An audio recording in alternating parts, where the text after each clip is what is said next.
Waalaikumsalam. Pansa izin wawancara dengan Ustadz. Silakan, boleh.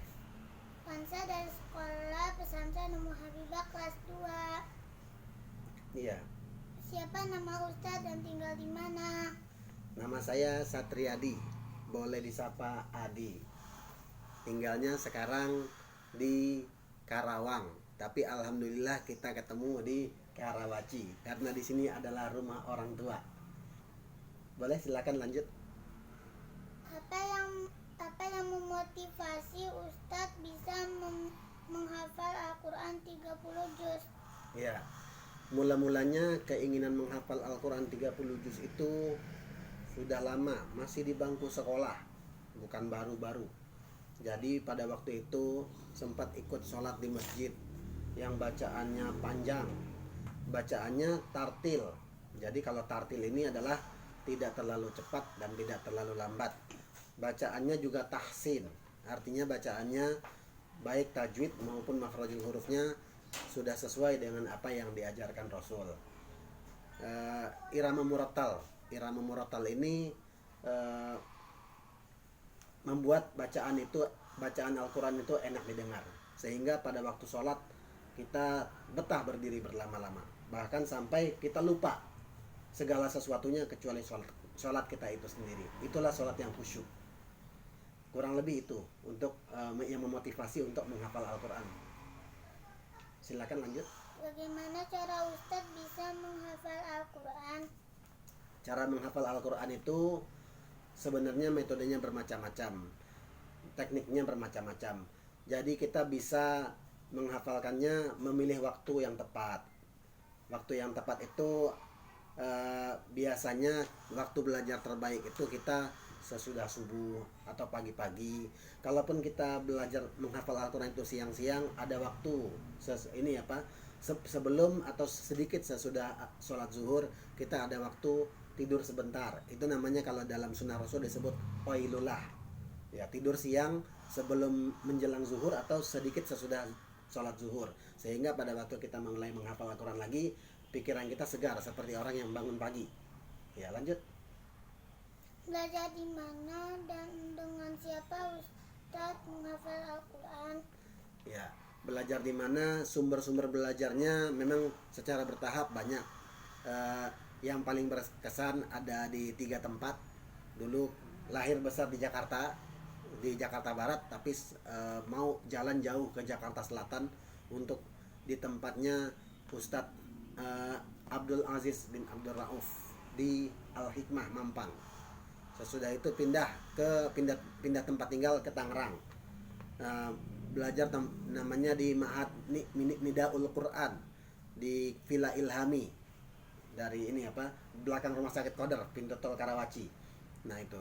Tapi juga tidak lama juga dari situ, akhirnya yang lama tinggal di Pekanbaru, Riau. Nah di sana sampai selesai kuliah S1 yang sebelumnya. Begitupun dapat informasi tentang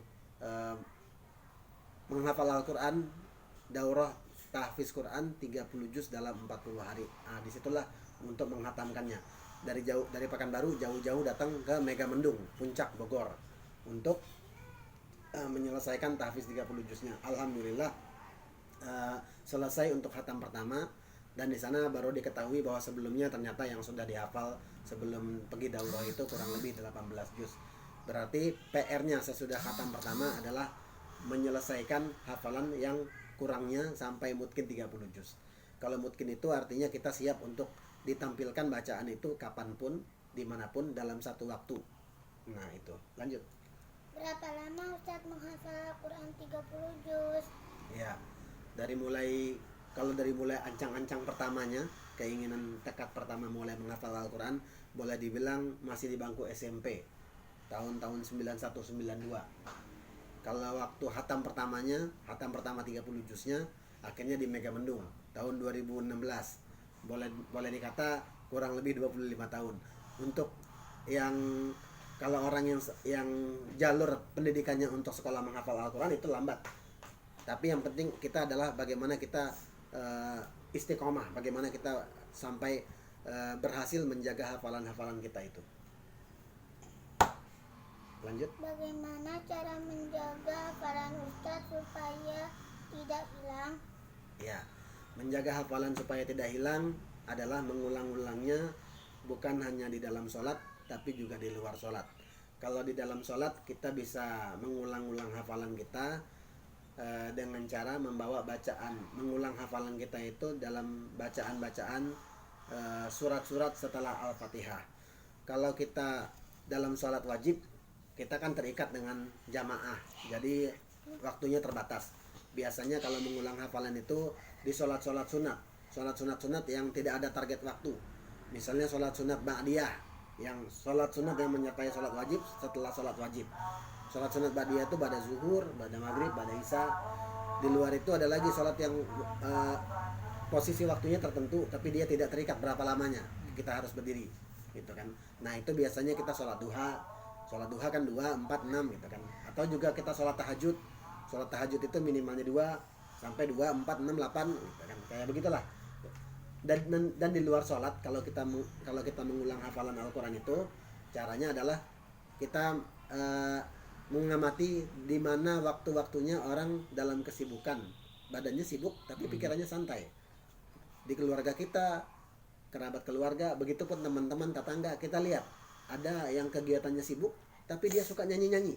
Nah, berarti itu sebenarnya pikirannya sedang santai. Itulah saat-saat yang baik untuk kita mengulang hafalan Al-Quran kita, sehingga hafalan Quran kita terjaga. Jadi menuturkan hafalan Al-Quran 1 juz dalam 1 hari itu sesuatu yang ringan-ringan aja, karena kita udah baca, sudah kita bawa hafalan kita tuh dalam sholat kita, terus selebihnya di luar sholat kita. Jadi bacaan surat antara kita di dalam sholat dengan di luar sholat kita sambung aja lagi, gitu. Kurang lebih gitu. Lanjut. Jazakillah khairan Ustadz atas wawancaranya, sangat bermanfaat buat Kansa dan teman-teman. Wa'iyyakum. Assalamualaikum warahmatullahi wabarakatuh. Waalaikumsalam warahmatullahi wabarakatuh.